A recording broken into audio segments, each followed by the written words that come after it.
Elena's world begins to crumble in a way she cannot comprehend. It starts with an odd sense of disconnection, a feeling that the threads tying her to reality are loosening.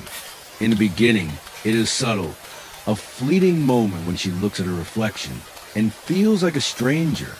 Her fingers brush the surface of the mirror, and for just a second, she imagines the glass might swallow her whole. But that's nothing compared to what follows. As the days stretch on, the line between Elena's present life and an alternate, distorted version of her home begins to blur. The sensation grows stronger, pulling her in two directions. One world, the real one, is where she lives with her family, her mother, father, and younger brother. There is laughter at the dinner table, long conversations in the living room, the familiar comfort of home. But even here, the warmth feels distant. At times, Elena catches strange glimpses in the corner of her eye, a shadow where none should be, a flicker in the air, like the world itself is warping just a little. Her family members are not immune to this distortion. They look at her strangely, sometimes with pity, sometimes with coldness. Their smiles don't quite reach their eyes. The words they speak, though loving, feel hollow, scripted. She tries to shake it off, thinking she's just tired or imagining things, but the sense of wrongness is undeniable.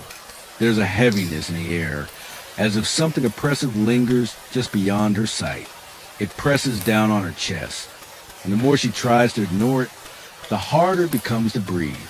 And then there is the other world, the one that appears whenever Elena dares to close her eyes.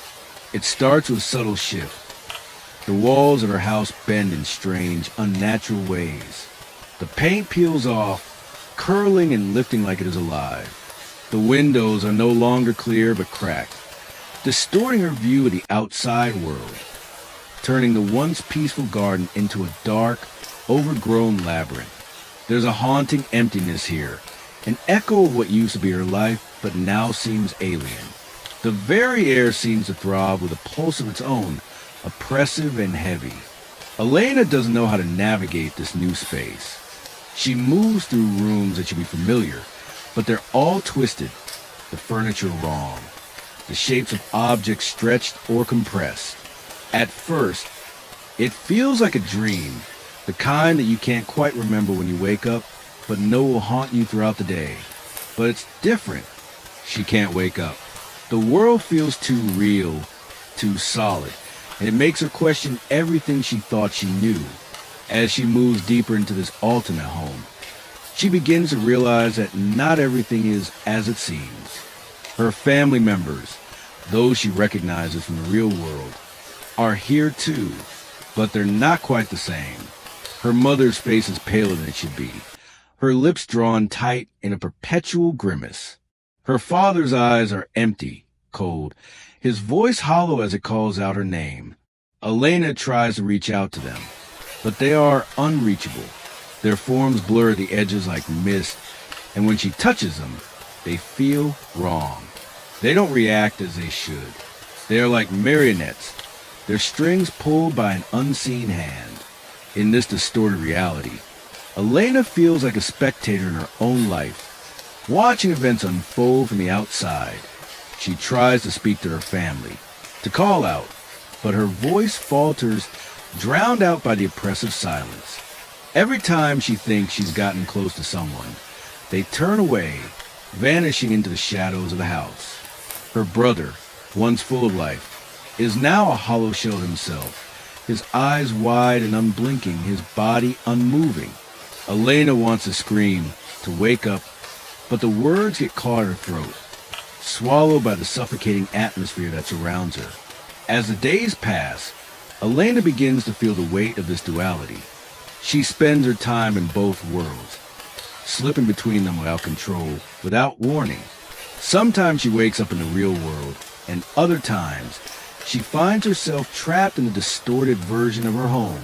Her family is always there, but it's as though she's living in a nightmare where they're just figments of her imagination, distorted versions of people she once knew. The pressure builds. Her mind cannot hold on to both realities at once. It begins to splinter, pieces of her self-awareness slipping through her fingers like sand. Elena starts to wonder if the real world is the one she's living in or if this alternate home is the truth. The weight of her confusion presses down on her until she feels suffocated. Each world calls to her, pulling her deeper into its embrace, each more convincing than the last. In this fractured state, Elena starts questioning the nature of her mind. Is she losing it? Is she caught between two realities? Or is this something more insidious? The answer eludes her, slipping away like smoke. What she does know is that she cannot escape. Not from this house. Not from her family. Not from the suffocating feeling that something is terribly, horribly wrong. Her fears intensify when she realizes that in the alternate world, she cannot leave. Every door is locked. Every window leads to a world she doesn't recognize.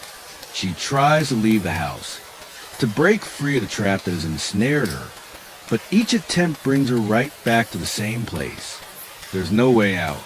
The house itself seems to hold her captive, its rooms shifting and rearranging with each passing moment, as though the walls themselves are alive, changing to keep her confined. Time itself becomes distorted. Days stretch on forever, while hours pass in the blink of an eye. Elena is unable to tell what is real anymore. She can no longer discern whether the family she's with is a true version or just a phantom of her imagination. They speak to her in familiar tones, but the words feel hollow. The love she once felt for them has been replaced with a cold, unsettling emptiness. Desperation sets in as Elena seeks answers in the one place she thought she could rely on, the familiar surroundings of her own home. But even there, she feels no peace. The house is a trap. The alternate version of it is a nightmare made real. Her family is there, but they're not the people she once knew. The closer she gets to the truth, the more twisted and broken everything becomes. In her mind, Elena becomes a prisoner of her own thoughts, trapped in a world that she can't escape, caught between threads of two conflicting realities. In this chapter, Elena's descent into madness is marked by her struggle to reconcile the two worlds she now lives in. Both are equally real and equally false, leaving her in a constant state of tension, unable to find solid ground. The weight of this dual existence crushes her spirit, pushing her further toward the edge of her sanity. This chapter sets the stage for a terrifying journey ahead, as Elena begins to question not only her reality, but her very sense of self. In the aftermath of the unraveling realities and warped experiences from the previous chapter, Elena's sense of self begins to deteriorate further. Her mind, already on the verge of collapse, is now haunted by an ever-present, invisible observer. At first, it's just a fleeting sensation, a sudden chill down her spine, or a feeling of being watched when she least expects it. But as days pass, the feeling grows stronger, darker, more suffocating. Elena begins to realize that something or someone is lurking just beyond her reach, lurking inside her mind. It's not an ordinary presence. It is a silent, malevolent watcher, a force that seems to feed off her fear, growing stronger the more she resists. The watcher doesn't speak. It doesn't make a sound. It's not even a physical being she can touch or confront. But Elena knows it's there. She can feel its gaze on her, always, no matter where she goes or what she does. The watcher is there, an unseen observer. It moves in the periphery of her vision, just beyond her line of sight, a figure that seems to slip between the cracks of her reality. Its presence is pervasive, suffocating, like a constant weight pressing down on her chest, urging her to stay still, to be silent, to hide. It is watching her every move, studying her every thought. The watcher is not a comforting presence. It doesn't offer any solace, no sense of safety or protection. Instead, it feels invasive, an uninvited guest that's overstayed its welcome. Its silent observation is a constant reminder that Elena is not alone, that she is being scrutinized by something that knows her every fear, every weakness, every dark corner of her soul. She tries to rationalize the sensation, chalking it up to stress, exhaustion, or her deteriorating mental state. But as time goes on, it becomes harder to dismiss. Elena tries to ignore it first.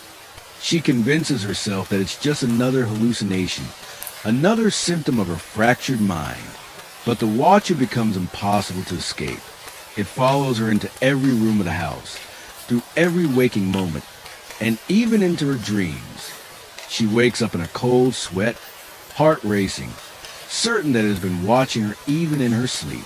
It's as if it feeds off her anxiety, becoming stronger and more real with each passing day. Elena's mind is no longer her own. It belongs to the Watcher, and she is merely a puppet, moving on its command.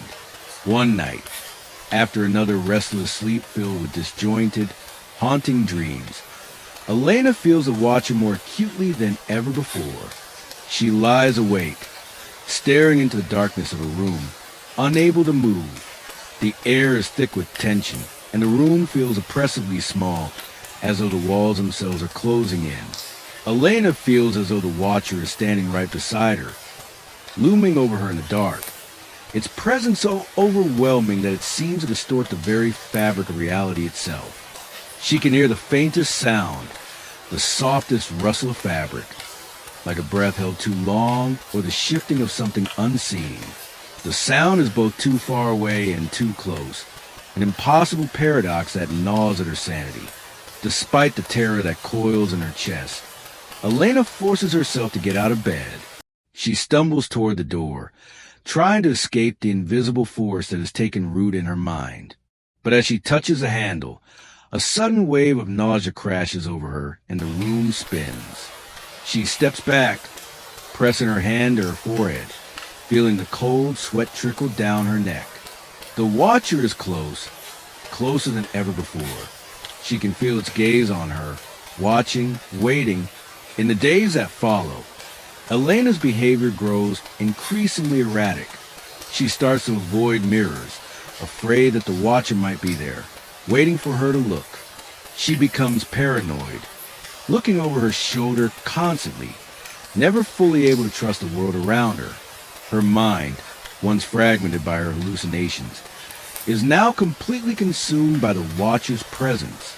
She feels its tendrils creeping into every thought, every action. It is no longer just a sensation. It is a force, a constant, oppressive weight that has seeped into her very psyche. The more Elena resists, the stronger the Watcher becomes. It begins to influence her thoughts, twisting them, distorting her perception of reality. She starts to question her own actions, wondering if she is in control of her body or the Watcher is guiding her every movement. She feels like she's being pulled by invisible strings, a marionette caught in the grip of a dark, unseen force. The Watcher is always there, watching, waiting for her to make a mistake, for her to falter. Elena begins to question whether she's losing her mind entirely, whether the Watcher is a figment of her imagination or something far more sinister. One night, Elena reaches her breaking point. She cannot stand the feeling any longer, the suffocating, oppressive weight of the Watcher's gaze. Desperate to confront whatever it is, she locks herself in her room, determined to face the truth. She sits in the center of the room, her back pressed against the wall, her hands shaking as she clutches the blankets tightly around her. The Watcher is silent, still, but Elena knows it's there. She can feel it, lurking just beyond the threshold of her awareness, its presence heavy and unyielding. But this time, Elena doesn't try to escape. Instead, she faces the darkness head-on. She stares into the shadows of her room, willing herself to see the Watcher for what it truly is. She whispers into the silence, her voice trembling. "Show yourself. Let me see you. I'm not afraid anymore." Her words hang in the air, but there's no response. The room remains still, suffocatingly so. In the silence that follows, Elena feels something shift. The Watcher, instead of revealing itself, seems to retreat, pulling away from her consciousness. The sensation of being watched still lingers, but it's less intense. Elena, though still terrified, begins to realize that the Watcher may not be some external force, but manifestation of her own mind. It is a reflection of her deepest fears, her unresolved trauma, her fractured psyche. And as she confronts it, she begins to understand that the only way to truly rid herself of it is to confront the darkness inside her mind. In this chapter, Elena faces a silent, ever-present force that has taken control of her mind. The Watcher is both a literal and symbolic manifestation of her deepest anxieties and fears, an entity that grows stronger the more she resists it. Elena's battle is not just against an external force, but against the darkness within herself. As she faces the Watcher head-on, she comes to the unsettling realization that her mind may be both her greatest enemy and her only salvation. Elena's life is a mosaic of fractured moments, each one slipping away from her grasp like sand through her fingers. But nothing compares to the night when an old, buried memory surfaces in the depths of her subconscious. The memory arrives not in a rush, but in fragments, slipping into her mind like a slow leak, one drop at a time. At first, it is just a fleeting image, a shadow, a face, something vaguely familiar. But as the night deepens, the images begin to sharpen, to become clearer, and with the clarity comes an overwhelming sense of dread. It begins on a night like any other. Elena is sitting alone in her room, the house eerily quiet except for the occasional creak of the floorboards beneath her feet. She's been restless, her thoughts swirling, lost in the dizzying chaos of her mind. The hallucinations, the Watcher, the shifting realities, they've all become part of her daily existence, no longer terrifying but numbing in their constant, oppressive presence. She's learned to live with them, to keep her head down and try to push through. But tonight is different. As she lies in bed, trying to shut out the noise in her mind, an image rises to the surface of her thoughts. It's distant, fading like a half-remembered dream. At first, it's just a shadow, a dark outline of something or someone. But it keeps returning, like a loop playing in her mind. Elena tries to push it away, but it doesn't leave. It feels like something is trying to get her attention, to remind her of something long buried. Her heart races as she closes her eyes, trying to concentrate. That's when the image sharpens. She sees a face, a young woman's face, but not one she recognizes. The woman is smiling, but the smile doesn't reach her eyes. It's cold, distant, too familiar and yet completely foreign. The woman's eyes are hollow, empty, as though something vital has been drained from them. Elena feels an almost visceral connection to this face, as though it holds a key to something she's forgotten, something important. She feels an overwhelming sense of déjà vu. It's as if she knows this woman, as if she's been in her life. But the details elude her. Why is this woman haunting her mind? Why now? Elena tries to remember more, to dive deeper into the fragment of the memory. But each time she does, the image slips away, as though the memory is a door that keeps closing in her face. Sleep doesn't come easily that night. Elena tosses and turns, the image of the woman growing clearer with every passing hour. She wakes in the middle of the night with a start, her chest heaving, drenched in cold sweat. The memory is still there, swirling just beneath the surface of her consciousness, pressing on her, demanding attention. The face of the woman remains, now accompanied by a word, tragedy, a single haunting word that echoes in her mind. The next morning, Elena can't shake the feeling that something has changed. She's always had flashes of memories, disjointed pieces of her past that don't quite fit. But this one feels different. There's something urgent about it, something that feels like a warning. Her reflection in the bathroom mirror stares back at her with hollow eyes. And for the first time, Elena feels as if she is not looking at herself, but at the stranger who haunts her dreams. She begins to dig into her past. Old family albums, documents, diaries, anything that might offer a clue to the identity of the woman from her memory. But the more she searches, the more confused she becomes. Her family doesn't recognize the woman either, but the sensation of knowing her is undeniable. She knows that this woman is tied to something important, something dark that she's locked away for far too long. Elena spends the next few days obsessively searching for answers. She visits old places she hasn't thought about in years. The park where she spent hours as a child, the old neighborhood, even her childhood school. But the search yields no answers. The woman's face still haunts her, an enigma she cannot solve. She starts to feel like she's chasing shadows, trying to piece together a puzzle that refuses to take shape. Her obsession grows. She revisits the memory time and time again, trying to pull more from the fragments. The woman's eyes, those hollow eyes, are always there, staring at her, unblinking, waiting. But it's not just the face that is unsettling. It's the feeling that comes with it. The sense that this memory is tied to something horrible. Something she doesn't want to remember. It's like a knot in her stomach. A sense of impending doom that gnaws at her, even as she tries to ignore it. One evening, after another fitful night of restless sleep, Elena remembers something else.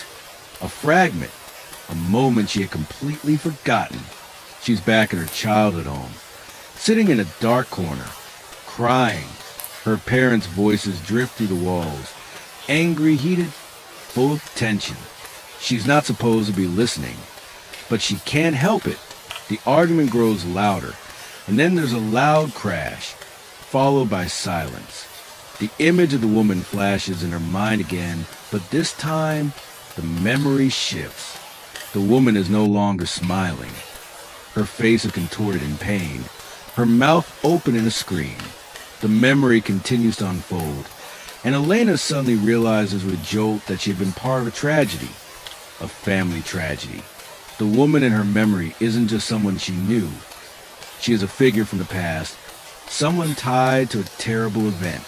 Elena had buried the memory so deep that she hadn't even realized what it was. The argument between her parents, the crash, the woman's scream, they were all part of a dark chapter in her life that Elena had hidden away for years. The realization hits her like a physical blow. Her mind, in its desperate attempt to protect her, had buried the truth of the tragedy. It had suppressed the memory, locked it away in a deep, inaccessible part of her mind. Elena's hands shake as she struggles to process the truth. She had been there, part of that moment, part of the tragedy that tore her family apart. This revelation sends Elena spiraling. She tries to piece together the fragments of the memory, but the more she digs, the more distorted the images become. It's as if her mind is trying to protect her from the full weight of the truth, pushing back against her attempts to confront the past. The more she tries to understand, the more the memory shifts, warping into something she can't control. But Elena knows this is it, the key to understanding her descent into madness. The memory is tied to the event that broke her, the event that shattered her family and caused a rift she had never been able to heal. It is the source of the darkness that has been consuming her all this time. Her obsession with the Watcher, the twisted realities, the split personality, they were all symptoms of this trauma. The memory, the tragedy, is the root of it all. As the day stretches on, Elena feels both enlightened and terrified. She's unlocked the door to her past.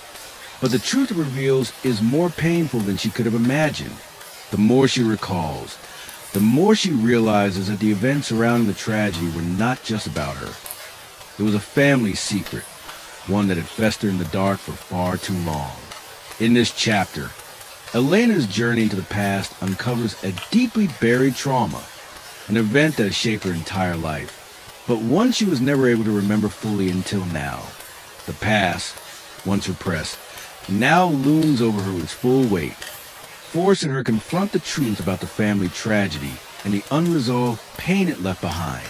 As Elena's journey deeper into the shadowed recesses of her mind continues, the walls of her home, her sanctuary, no longer feel like a place of safety. They are closing in on her, becoming not just the structure of the house she once knew, but something far more sinister, alive with its own dark presence. The fabric of reality, already stretched thin, begins to tear further as she starts hearing things, voices, whispers that come from within the very walls themselves. At first, she brushes it off, thinking it's just another manifestation of her fractured psyche. But the whispers persist, growing in frequency and intensity until they begin to drown out her every thought, urging her to do things she cannot comprehend. It starts innocently enough, a faint murmur, almost imperceptible, as if the house itself is speaking in hushed tones. Elena, disoriented from the memory of the tragedy and still grappling with the unrelenting presence of the Watcher in her mind, assumes the voices are just another symptom of her deteriorating mental state. She dismisses them, chalking them up to stress, exhaustion, and the endless barrage of hallucinations she's been experiencing. But every night, as she tries to fall asleep, the whispers grow louder. At first, the words are unintelligible, just low, incoherent sounds that slip through the walls like water running through cracks in a dam. But gradually, the voices start to form words, recognizable phrases that make Elena's skin crawl. Elena, the sound is soft, a whisper that seems to come from behind her, and yet there's no one there. She spins around, her heart racing, but the room is empty. She dismisses it as a trick of the mind, a mere hallucination. But the next night, the voice returns. This time, it's louder, more insistent. Let us in.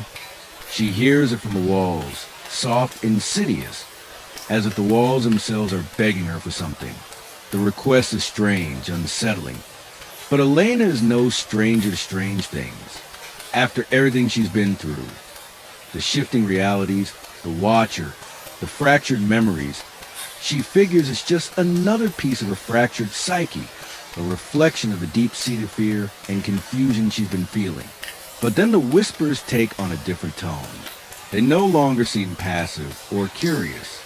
They become commanding, urging her to act. Do it, you must do it. The words are sharp now, echoing to the walls like a chant. Elena freezes, her body rigid with fear. The air in the room grows colder, thick with tension, as though something is trying to push through the very walls that have always stood firm and secure. The walls of her home, which had once been a place of comfort, had become something else, something alive, something aware.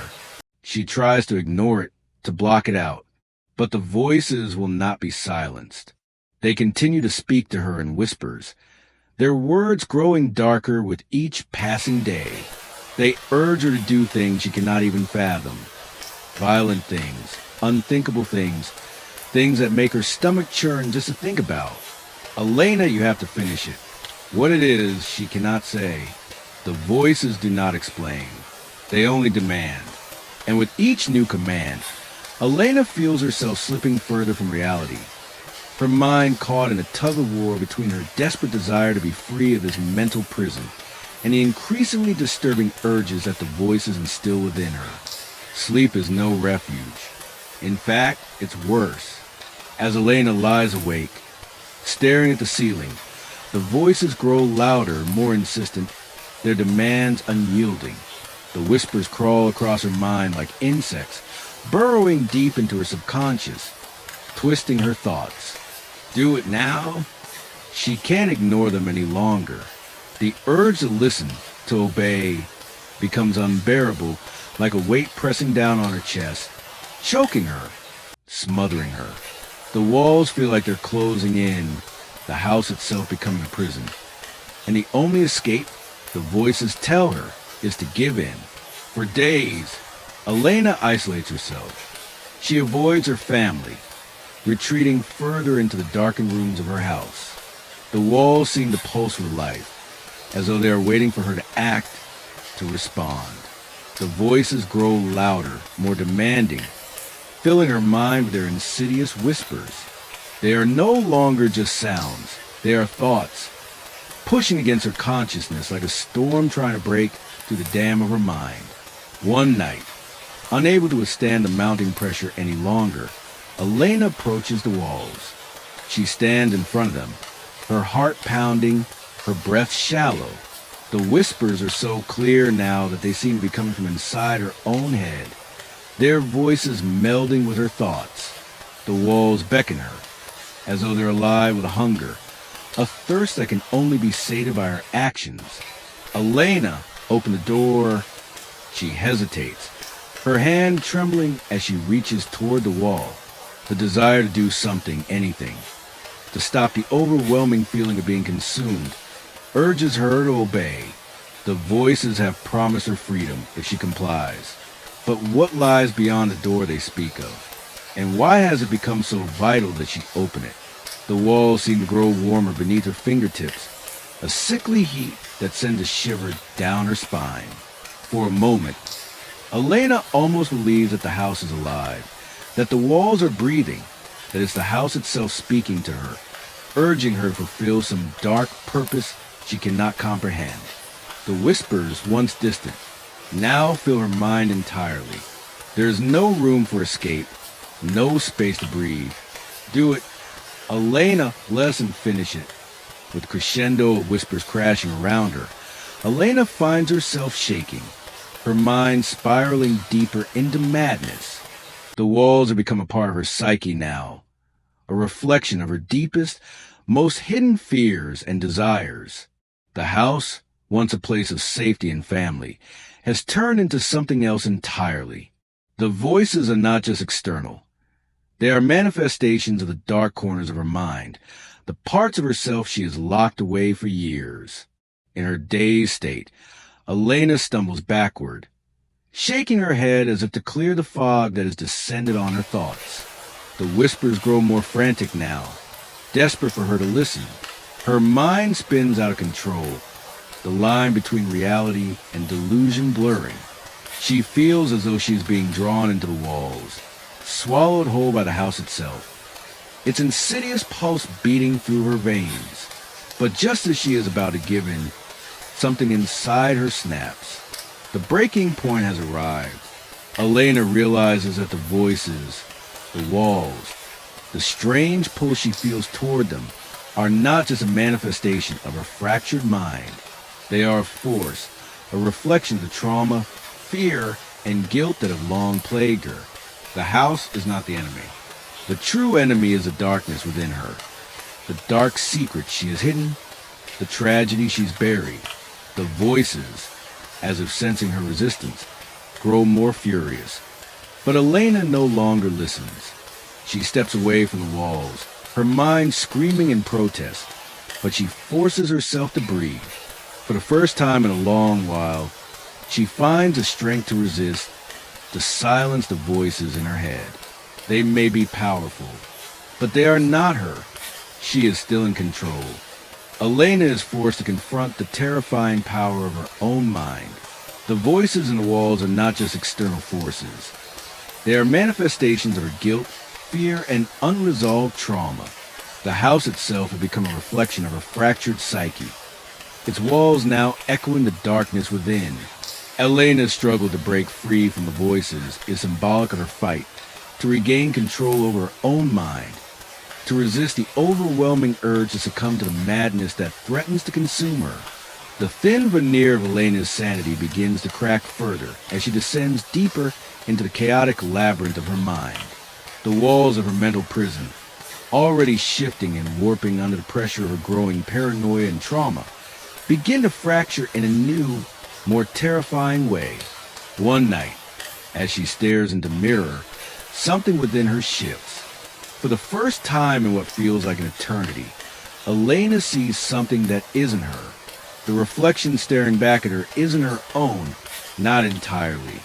The face in the mirror seems to twist, as if it's a warped version of herself. An exaggerated reflection that's almost too real, too alive. For a long moment, Elena can't breathe. The image in the mirror smiles at her, but it's not a friendly smile. It's cruel, twisted, and it carries with an unsettling familiarity, as if the figure has always been there waiting. This isn't just another hallucination. This is something different. The woman in the mirror, a darker, more sinister version of herself, stares at Elena with eyes that are full of contempt, mocking her in a way that is both terrifying and strangely familiar. Elena recoils, stepping back from the glass. She blinks, rubs her eyes, but the figure remains, its malicious grin widening as though it is feeding off her fear. She knows, deep down, that this is not just some fleeting illusion, but a part of herself, one she had buried, hidden away in the recesses of her mind. For the first time in a long time, Elena feels a true sense of fear, not of the external threat she has faced, like the invisible watcher or the voices in walls, but of what lurks within her own psyche. The darkness that she has ignored for so long now rises to the surface, taking form in a way that is undeniably real. This is no longer just the weight of her trauma. It is something active, something alive, something that is sharing her mind, her body, her very existence. She watches in horror as a reflection in the mirror begins to move independently. It mirrors her actions at first, but then it starts to mock her, moving in jerky, exaggerated motions. Elena's heart races, her pulse thumping in her ears, as she feels the overwhelming sense that this thing, this dark reflection, is not just a projection or inner turmoil. It is a separate entity, something that exists alongside her, waiting for the right moment to take control. The realization hits her with sudden, sharp clarity. The person in the mirror is not just a twisted version of herself. It is a second personality, a darker reflection, a piece of her psyche that has been hidden for years, locked away in the darkest corners of her mind. And now it is awake. For weeks, Elena has felt a gnawing sense of division within herself, a subtle sense that she has been splitting in two.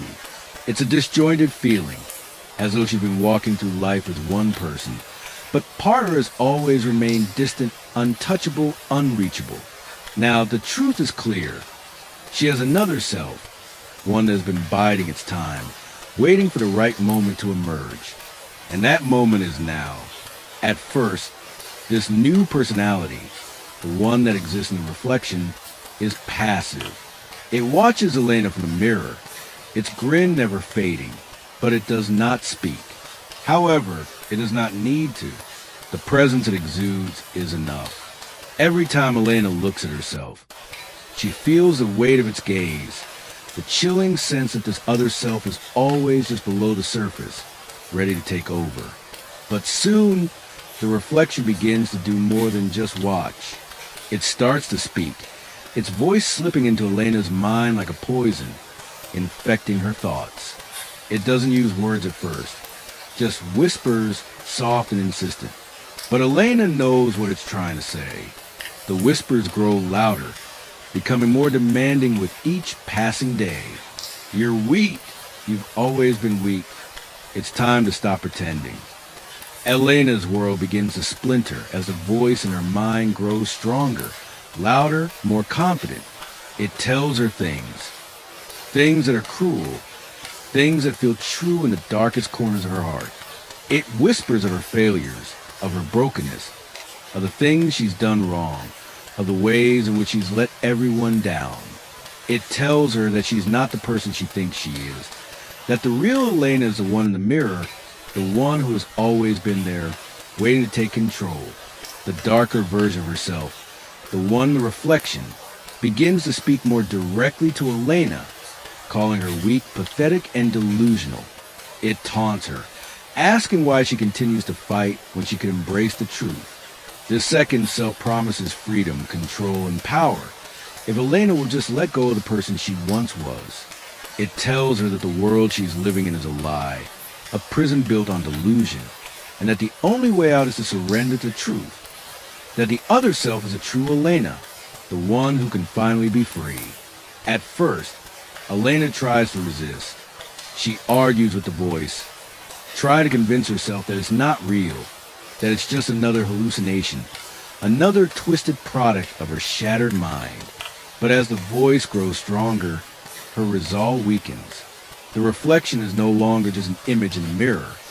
It is a living, breathing entity, one that is slowly but surely taking over her mind. Her behavior starts to change. She becomes more erratic, more unpredictable. One minute she's calm, in control. The next she's spiraling into fits of rage or tears. She has moments of clarity, where she can almost see herself, the real Elena, but they are fleeting. In the next breath, the darkness overtakes her again, and she feels herself slipping further away from reality, from the person she used to be. The voice in her mind tells her that it's okay, that she doesn't have to fight anymore. All she has to do is let go. But as the days go by, Elena begins to understand something terrifying. This split personality, this dark reflection in her mind, isn't just a part of her. It's trying to take her life, her identity, away from her. It's trying to erase the person she once was, replacing her with something darker, something more dangerous. She's not just struggled with her own trauma anymore. She's struggled with the very essence of who she is. The core of her being is under attack by the very force she has spent her life running from. The reflection in the mirror continues to mock her, its grin growing wider with every passing day.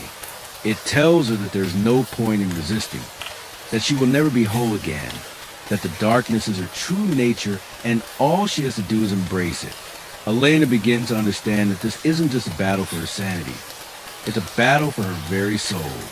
In her darkest moments, Elena begins to question whether the reflection is truly a separate personality, or if it's simply a manifestation of the darkness inside her, a part of herself that she has repressed for so long.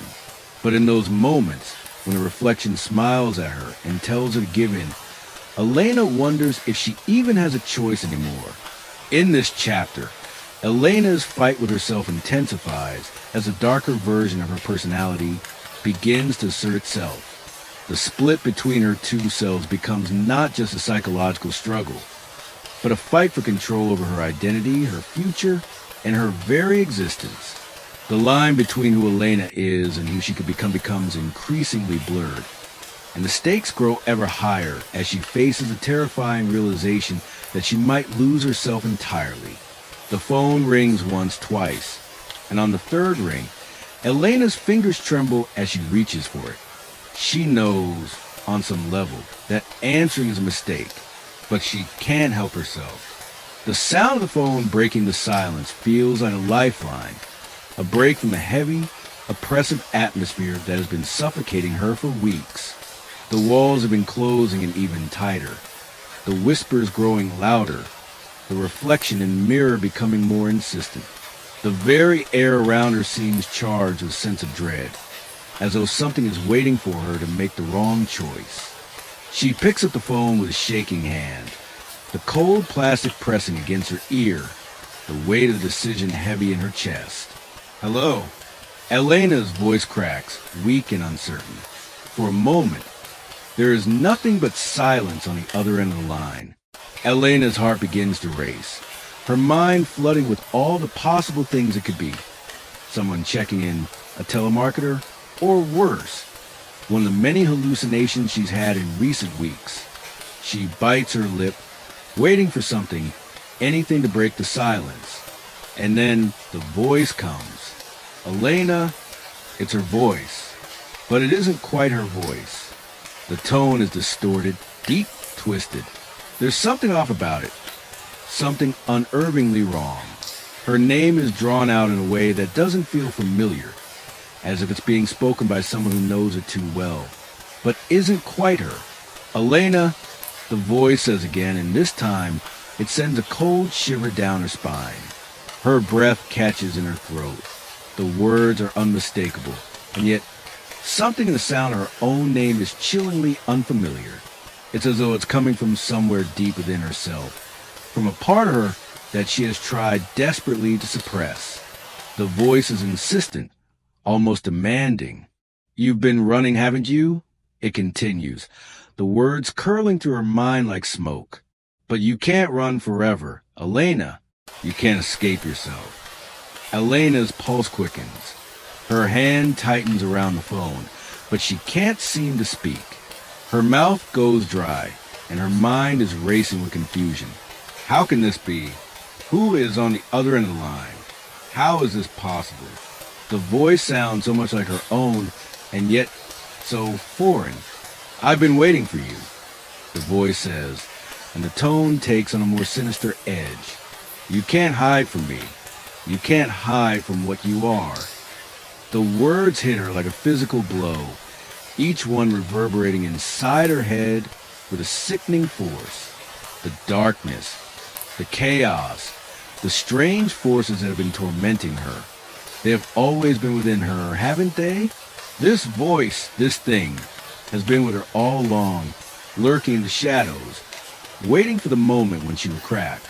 Elena swallows, trying to steady her breath, but her hand shakes as she holds the phone to her ear. She opens her mouth, but no sound comes out. Her mind spins, trying to process what's happening. The voice on the other end is too familiar, too intimate. But there's something deeply wrong with it. It feels like a reflection of herself, distorted, twisted, and suffused with malevolent intent. It feels as if it's speaking from deep within her soul, from the part of her mind that has been fractured and hidden away. Why do you keep fighting it, Elena? The voice continues, growing more insistent. You know the truth. Embrace it. Embrace me. You've always known, haven't you? You've always known what you really are. For a moment, Elena is paralyzed, the weight of the words sinking into her chest like a stone. She tries to speak again to deny it, but the words die in her throat. What is this? What is happening to her? How can her voice sound like that? It's as though this thing on the other end of the line knows her better than she knows herself. And then the voice grows darker. I'm you, Elena. It says, its tone smooth and eerie, like a serpent coiling its words around her mind. I'm the part of you that you've been trying so hard to forget. The part of you that's always been there. The part of you that wants to be free. The silence between them stretches out, and for a moment, Elena wonders if she's losing her mind. Is this really happening? Is she speaking to herself? To the darker version of herself that has been creeping ever closer, taking hold? The voice. It feels like it's a part of her, like it's been with her all along. Could it be possible that this voice, this distorted, sinister version of herself, is the very thing that's been causing her to unravel? Could it be the split personality that's been manifesting in the reflection? Embrace it, Elena, the voice repeats, its tone dripping with venom. Let go of the lies. Let go of the world you created. You're not weak. You're not broken. You're powerful. All you have to do is accept it. Her mind spins wildly. She knows that voice. She knows herself, or at least she used to. The line between who she is and who the voice says she should be is blurring, like two different people trying to occupy the same space. The truth she's been running from, her own fractured mind, her dark past, the trauma, the guilt, it's all pushing to the surface now, threatening to swallow her whole. A flood of emotions rushes through her. Fear, confusion, and an aching sadness. She wants to hang up, to end the call, and pretend it's nothing, that the voice on the other end isn't really her at all. But she can't. She's rooted to the spot, unable to move, unable to think clearly. The voice doesn't stop. It continues, relentless, growing colder and more confident with every word. You think you can escape from me, from the truth of who you really are? You can't. You've always known it. You've always been me. The words strike her like a thunderclap, and Elena's heart hammers painfully in her chest. She wants to scream, to shout, to hang up and shut it out, but she can't. She's frozen, her mind unable to process what is happening. It's as if the phone call itself is pulling her deeper into the abyss of her own mind, dragging her toward an understanding she isn't ready to face. And then, just as suddenly as it began, the voice stops. There's a long, eerie silence. Elena's breath is ragged, her eyes wide with terror. Her grip on the phone is tightening, her knuckles white from pressure. For a long moment, there's nothing. No voice, no sound. The only thing she can hear is the pounding of her own heart in her ears. And then, the phone line goes dead. The silence is suffocating. Elena stands there, frozen, her chest rising and falling with shallow breaths. She's shaken, unsure what to believe, unsure whether she's still trapped in the waking nightmare of a fractured mind, or if something more sinister is truly happening. The voice, her voice, haunts her now, echoing in her thoughts long after the phone call has ended. It's as if she's been touched by something darker than herself, something that wants to consume her completely. In this chapter, the phone call becomes a pivotal moment in Elena's descent into madness. The voice on the other end, her own distorted voice, serves as a terrifying catalyst for the unraveling of her sense of self. The call represents the culmination of her fractured psyche, the dark side of her personality that has been biding its time, waiting to confront her and reveal the truth she's been avoiding. Elena has reached the precipice. The cracks in her mind have become too wide to ignore, too deep to mend. The boundary between reality and delusion has all but dissolved, and she finds herself teetering on the edge of an abyss, staring down into the swirling chaos of her thoughts. Every waking moment feels like she's living in a fever dream, caught between a world she once knew and a distorted reality that warps everything she perceives. The truth is slipping further away with each passing hour, and the tension of existing in this liminal space begins to eat at her from the inside out. The house, once a sanctuary, now feels more like a prison, a cage with invisible bars, a labyrinth with no escape. Every room, every corner, seems to close in on her, the walls pressing inward as if they're alive, breathing in sync with her fraying nerves. The whispers have grown louder, more demanding. They come not just from the walls anymore, but from within her own mind, insistent, insidious, clawing at her sanity. It feels like the very air is thick with something oppressive, something waiting to claim her. There are moments when Elena thinks she's on the verge of unraveling the mystery, moments when a fleeting sense of clarity comes to her, offering hope. But just as quickly as it appears, the clarity vanishes, replaced by a deeper, more suffocating darkness. She tries to remember what it was like before everything fell apart, before the voices, before the reflection, before the phone call. But it feels like a distant dream, a life she once lived but no longer has access to. She has become a prisoner of her own mind, unable to tell where she ends and where the darkness begins. Each day feels like a slow descent into madness. Elena's sense of time has become warped. There's no real distinction between night and day anymore. They bleed together in a blur of confusion and fear. The faces of her family, those she loves, seem distant, almost unreachable. They come to her in flashes, but she doesn't feel like they are real anymore. Their voices, once comforting, now sound foreign, as though they're coming from far away, from another world. She tries to reach out to them, to tell them what she's experiencing, but the words don't come. It's as if she can't speak the truth without breaking herself even further. She fears what might happen if she confesses the depth of her unraveling. If she reveals the truth that the person standing before them might not even be her anymore, that the Elena they know has been replaced by something darker, something more dangerous. But it's not just the external forces that are pressing it on her. It's the internal ones. The reflection in the mirror, the voice on the phone. These are not the only entities fighting for control of her mind.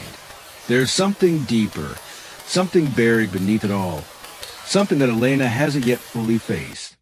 Herself. The darker, twisted version of herself that she has spent her whole life avoiding. The one that has been growing in strength with every moment of fear and doubt. Elena knows deep down that it is her own mind, her own psyche, that is now the greatest threat to her survival. The question that haunts her is simple, but chilling. Am I even me anymore? It's as if she is living in two realities at once. One where she's trying to hold on to fragments of her old life, and another where the darkness is slowly swallowing her whole. The two worlds clash constantly, tearing the fragile threads that hold her together. She can no longer tell which one is real, which one is illusion. Her sleep is restless, filled with dreams that blur the line between nightmare and reality. In these dreams, she finds herself wandering through the house, each room more distorted than the last. The walls pulse with a sickly rhythm, and the air grows thick with a sense of impending doom. The whispers fill the space, crawling beneath her skin like insects, urging her to do things she knows she shouldn't. The figure in the mirror, her reflection, often appears in these dreams, watching her with a cruel smile, mocking her every move. One night, Elena wakes from a particularly vivid dream, her heart pounding in her chest. She stumbles out of bed, drenched in sweat, disoriented by the nightmare that feels too real to ignore.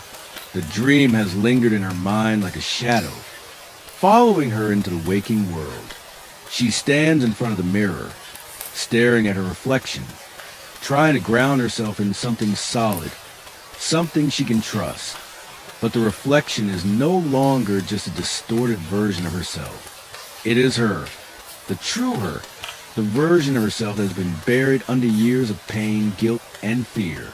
The reflection speaks to her in that same twisted voice, the one from the phone call, the one from her deepest nightmares. "Elena," it says, and its smile grows wider. "You've been running, haven't you? You've been hiding from me, but there's nowhere left to run. You're trapped, and I'm in control now." The words echo in her mind, their weight bearing down on her chest like an anvil. She tries to step back, but her legs won't move. She is rooted to the spot, as though the reflection has somehow tethered her to the mirror, chaining her to the darkness that is growing inside her. She gasps for air, the room spinning around her. The line between reality and illusion blurs even further. She can feel the pressure in her chest tightening, suffocating her, as though the very essence of who she is being crushed beneath the weight of this mental collapse. She's drowning, and no matter how hard she fights, the darkness keeps pulling her down deeper. Her hands tremble as they clutch at her head, as though she can physically hold the fragments of her mind together. The house seems to close in on her, the walls pressing in like a tomb. The voices are everywhere now, echoing in her thoughts, in her ears, in the very fabric of the house itself. They are no longer just whispers. They are demands, cruel and urgent, pushing her toward the edge. "Embrace it, Elena," the voice says again, its words a dark lullaby. "You know it's the only way out. Let go of the past. Let go of the lies. You were always meant for this." The pressure mounts, and for a brief, terrifying moment, Elena feels like she's going to snap, like she's going to break into 1,000 pieces. The temptation to give in, to embrace the darkness and let it consume her, is overwhelming. It promises release, freedom from the constant turmoil, a way to stop the pain. The thought lingers in her mind, like a siren's call, urging her to surrender. But then, just as she's about to collapse under the weight of it all, something inside her shifts. It's a faint glimmer of resistance, a sliver of the person she used to be, the Elena who fought to survive, the Elena who refused to give in to the darkness. She closes her eyes, taking a shaky breath, and for the first time in what feels like forever, she finds the strength to fight. She pushes against the walls of her mind, against the forces that are pulling her under. She won't let them win. She won't let this twisted reflection of herself, this dark personality, consume her. She's not going to give up.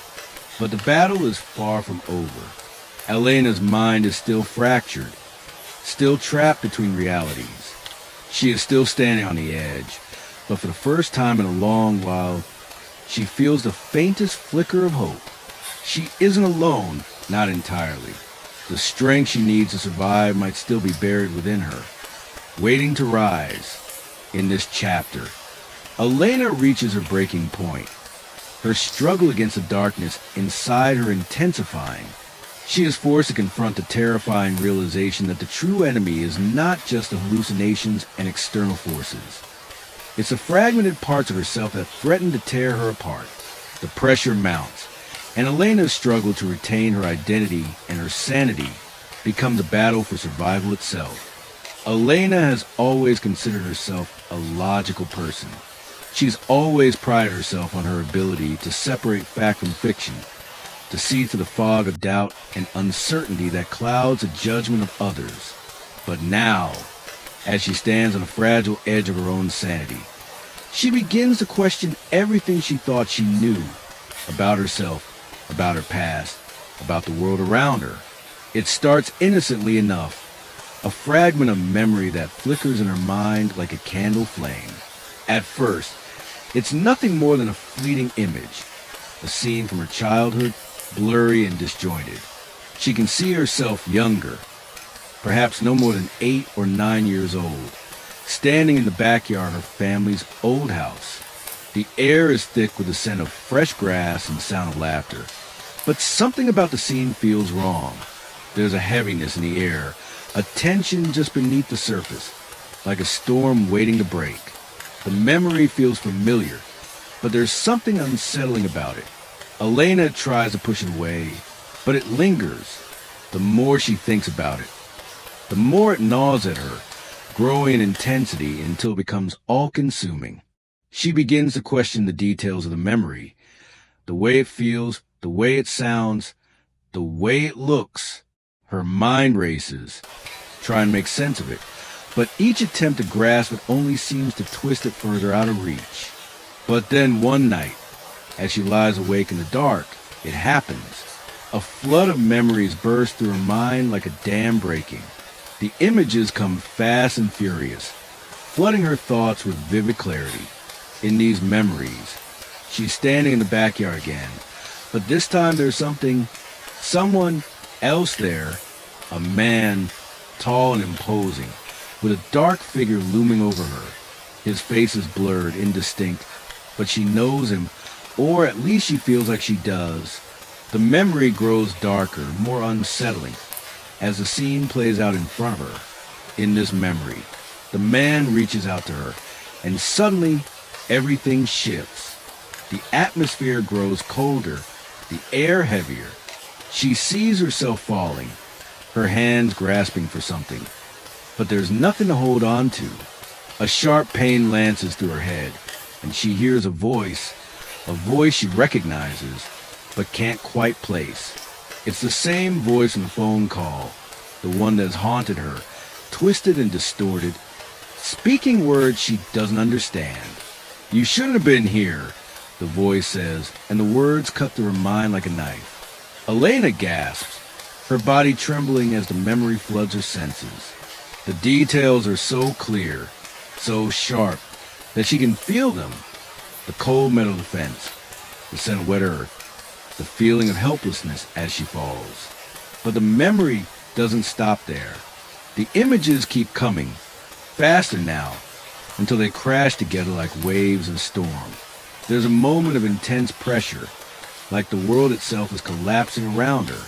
The figure in the memory shifts, and she sees his face for the first time, a twisted, contorted mask of hatred and rage. She feels a surge of terror, of helplessness. But just as suddenly, the memory shifts again and everything stops. She's standing in her room now, staring at herself in the mirror. The reflection is her own, but something is different. The eyes staring back at her are no longer filled with confusion. They are filled with knowledge, with a painful awareness of what she has just seen. A flood of conflicting emotions crashes over her. Shock, fear, denial. She doesn't want to believe what her mind is telling her. She can't believe it. This new memory, this new truth. It doesn't make sense. It contradicts everything she thought she knew about herself, about her family, about the life she's lived. Had she really experienced this? Had this moment from her past truly happened? Or is it a fabrication? A lie? An illusion? Elena presses her hands to her temples, feeling the sharp ache of uncertainty, the crushing weight of doubt. She wants to scream, to shatter the mirror before her, to banish this horrifying vision from her mind, but she knows she can't. It's real in some sense, even if she doesn't understand it. And that makes it worse. Because if it's real, then everything she's built her life upon, everything she's believed about her family and her past, is a lie. She stands there for what feels like an eternity, struggling to make sense of it all. The image of the man, the faceless figure, the one who had loomed over her in the memory, haunts her. His presence lingers like a shadow, and Elena feels as though she's being drawn deeper into a void of confusion and terror. She can't understand it, can't reconcile it with the life she's led, but the more she tries to deny it, the more it gnaws at her, refusing to let her go. Was this the event that broke her? Was this the moment that fractured her mind, sending her spiraling into the chaos and present? She can't answer that. She wants to answer it, to put everything into neat little boxes, but the pieces don't fit. The truth, whatever it is slipping through her fingers like sand, impossible to hold on to. In the days that follow, Elena tries to piece together what she saw. She questions her family, asking them about that moment, that place, the man from her memory, but no one remembers it the way she does. No one recalls a shadowy figure in the backyard, or a dark moment from her childhood that might explain the terror she feels. They all deny it, insist that it never happened. This only deepens the mystery, and the doubt festers like a wound inside her. Am I losing my mind? She wonders, or is there something more? The false memory begins to warp her reality, shaping her perception of everything around her. She becomes increasingly paranoid, convinced that those around her are hiding the truth, that they are deliberately keeping something from her. She starts to wonder if they know what really happened, if they're all in on some horrible secret that she can't quite grasp. The paranoia seeps into her every interaction, and the world she once trusted begins to feel like a fragile illusion. And then one night, the memory replays itself again. But this time it's different. The man in her memory isn't just a figure, he speaks. His voice is cold, deliberate, cutting through her mind like a blade. You know what happened, he says, and Elena feels a surge of dread. You remember what you did, what you became. It's too late to hide from the truth now. Elena, you can never escape this. The words send a shockwave through her body, and Elena falls to her knees, clutching her head in agony. The memory is suffocating, relentless, and it won't let her go. She tries to fight it, to push it away, but it's as though the past is dragging her back into its depths. She can no longer tell what is real and what is a construct of a fractured mind. The lines between memory and illusion blur, and Elena finds herself questioning the very foundation of her existence. What if the memories she's so desperately clinging to, the memories of love, safety, and comfort, are nothing more than illusions, just like the one she's just uncovered? What if the man in the memory is not a ghost of her past, but a symbol of something darker, something she has hidden from herself all these years? In this chapter, Elena confronts a devastating realization. Her memories, the things she's always relied on to anchor her to reality, are not as trustworthy as she once believed. The false memory that emerges shatters her understanding of her past, throwing her into a spiral of confusion, fear, and self-doubt. The truth about her past, if it even exists, is slipping further out of reach, leaving her to grapple with the possibility that she may never know what really happened, and whether she can even trust herself to remember it. The false memory continues to haunt Elena, consuming her thoughts. Every waking moment tainted by the uncertainty of what is real and what has been warped by the darkness inside her mind. She can no longer ignore the growing sense that something is deeply wrong, something buried beneath the layers of her childhood Hidden away in the recesses of her mind, the image of the man, his voice, and the chilling sense of dread that accompanied the memory refuse to fade. They haunt her, and each time she tries to push them aside, they come back stronger. Elena is no longer content to merely exist within the bounds of her fractured mind. She is determined to uncover the truth, no matter how painful or terrifying it may be. It's a desperate, relentless pursuit, a quest to understand the mystery of her past, the origins of her unraveling sanity, and the shadow that has been creeping ever closer to consume her. But each step she takes brings her deeper into a labyrinth of confusion, and with every truth uncovered, more questions emerge. She starts by questioning her family. The people she once trusted implicitly now seem like strangers, distant and elusive, unwilling to speak about the events of her childhood with the openness she needs. Her mother and father, once her anchors in the storm, now seem to be avoiding her questions. When she brings up the man in her memory, the figure who looms over her past, their faces turn pale, their eyes dart nervously. They insist that she must be mistaken, that nothing like that ever happened. Their denials are too swift, too practiced, and Elena can feel the weight of their silence pressing against her chest. Every conversation with them leaves her feeling more isolated, more certain that they are hiding something from her. The walls of her mind continue to close in, and Elena realizes that she cannot trust them to provide the answers she seeks. They are either unwilling or incapable of revealing the truth. It's clear that she must look elsewhere, but the answers lie beyond her family's walls, somewhere hidden in the past, buried beneath years of lies and secrecy. Determined to unearth the truth, Elena turns to the one place she hasn't yet explored, her childhood home. The house, which once seemed like a warm refuge, now feels like a mausoleum, a tomb for the memories she can't access. Her every visit to the old house has been filled with dread, but this time there's a new urgency, a sense of purpose.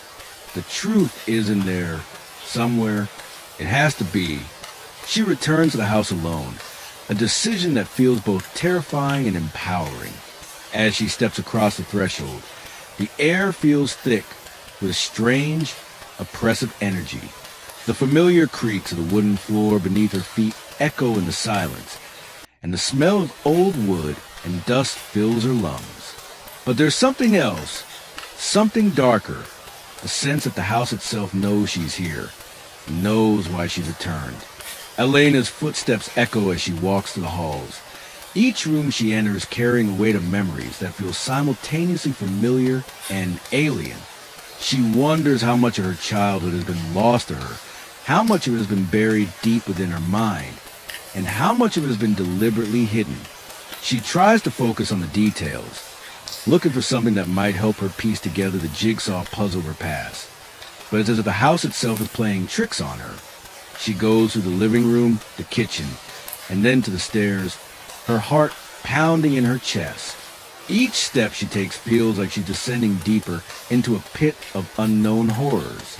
The sense of wrongness intensifies, and Elena finds herself gripping the railing tighter with each step, as though it's the only thing keeping her grounded in the world she once knew. At the top of the stairs, she pauses.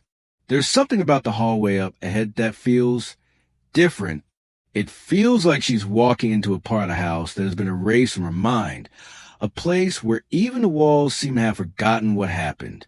Elena pushes open the door to her childhood bedroom, the one place she thought would provide her with semblance of comfort. But the moment she steps inside, she feels an overwhelming wave of emotion. The room is exactly as she remembers it, painted in soft pastel colors, the old toys and furniture arranged just as they were when she was a child. But there's an eerie stillness here now, a heaviness that makes her skin crawl. The air is thick with the sense of something left unfinished, something left behind. It's then that Elena notices it. A small, dusty journal on the floor, half hidden beneath a stack of old books. The leather cover is worn, the pages yellowed with age.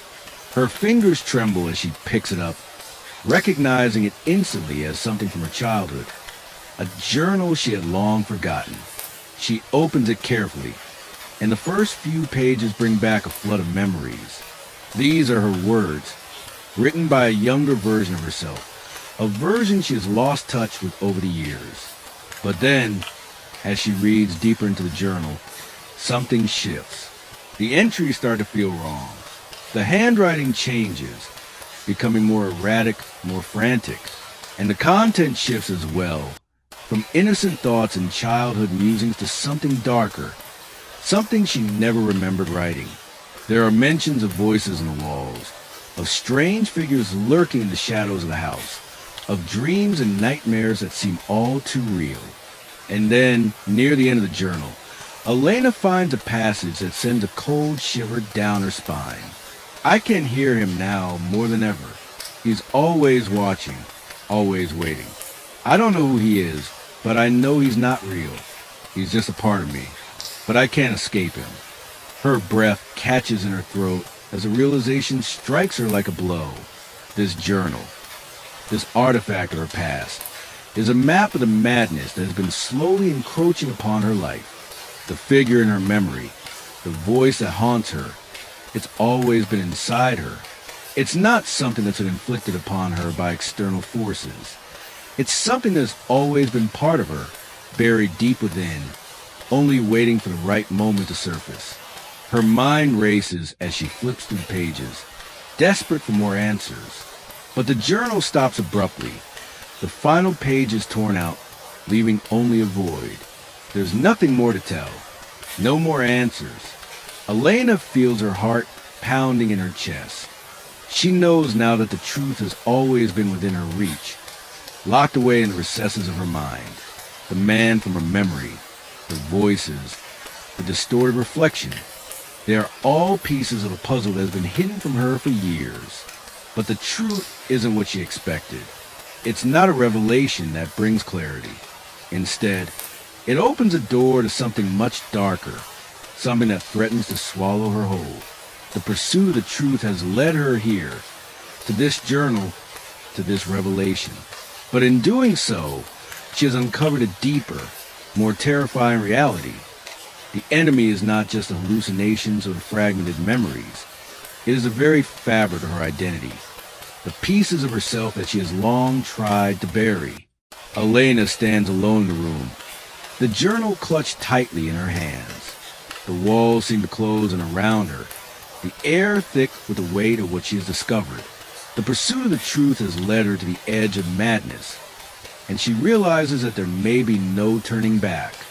The darkness she's been running from has always been inside her, and now it's more real than Eve. The revelation Elena uncovered in the journal had shattered everything she thought she knew about herself. The truth had always been there, buried beneath layers of time and memory, waiting for the right moment to rise to the surface.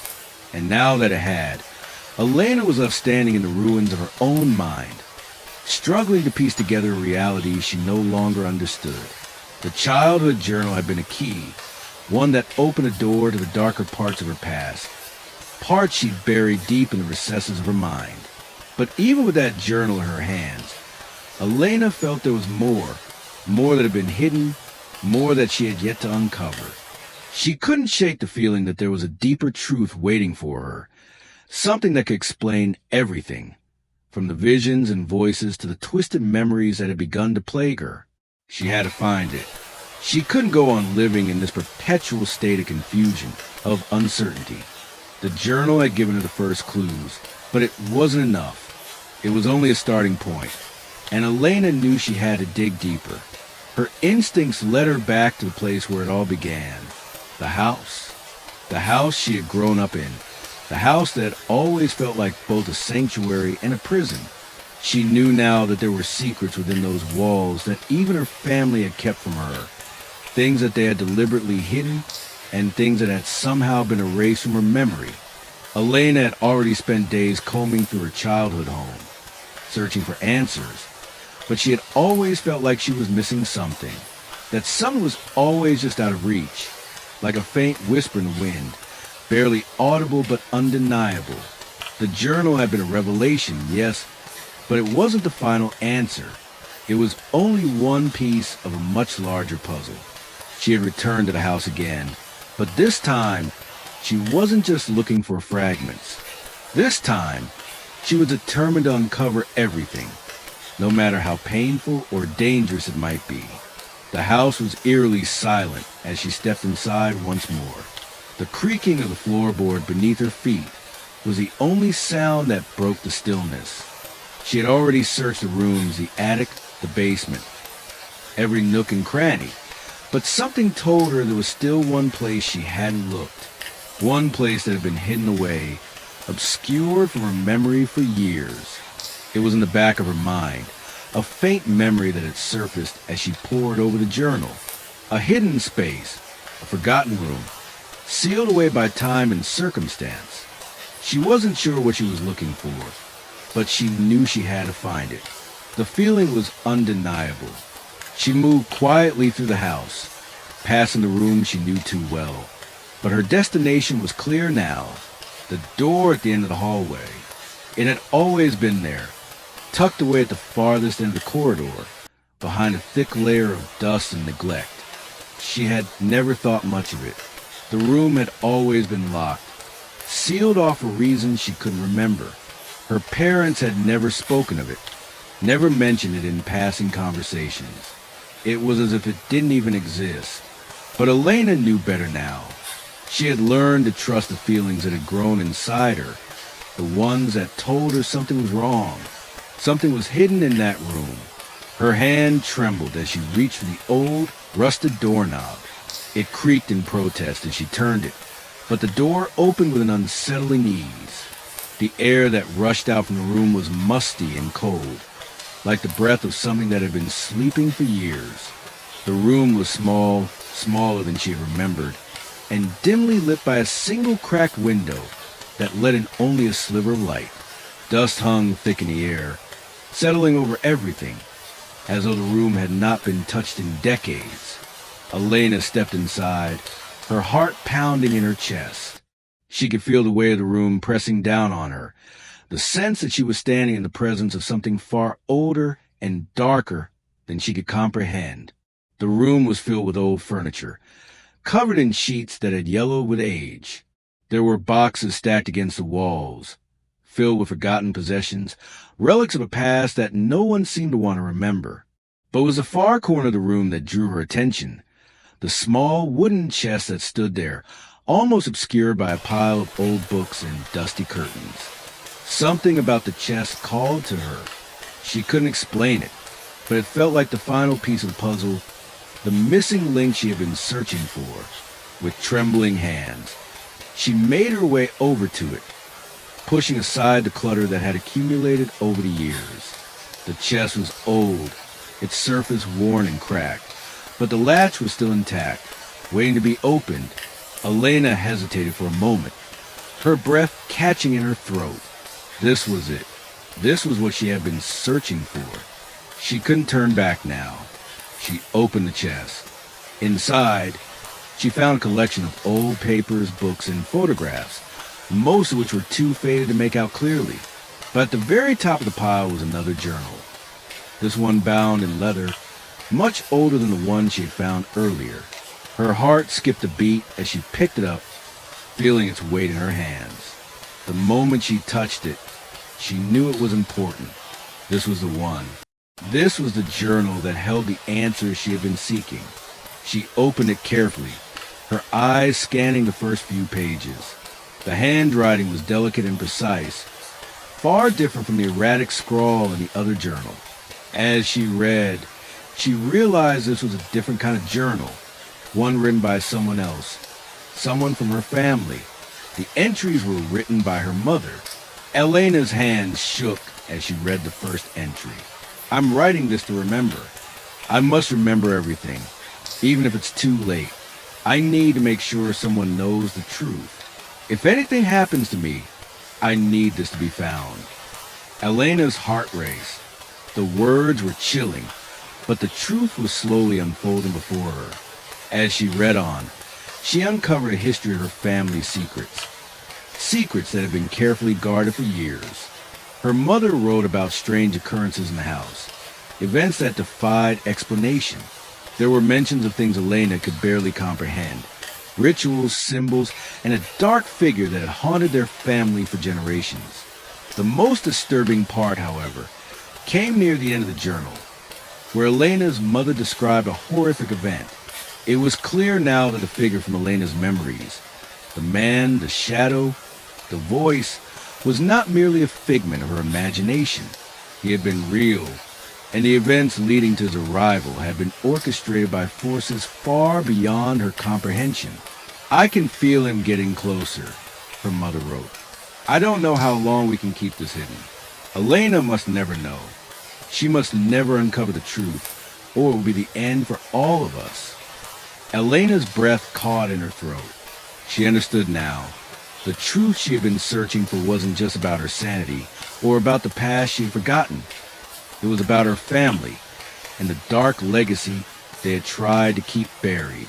With the journal clutched tightly in her hands, Elena felt the weight of her past crashing down upon her. The secrets her family had kept hidden were far darker than she had ever imagined. And now, she was caught in the web of those secrets, a web she could never escape. The room around her seemed to close in, the walls pressing tighter and tighter, as the truth she had uncovered became an overwhelming force. She knew now that she was at the center of a storm that would destroy everything in its path, and she was powerless to stop it.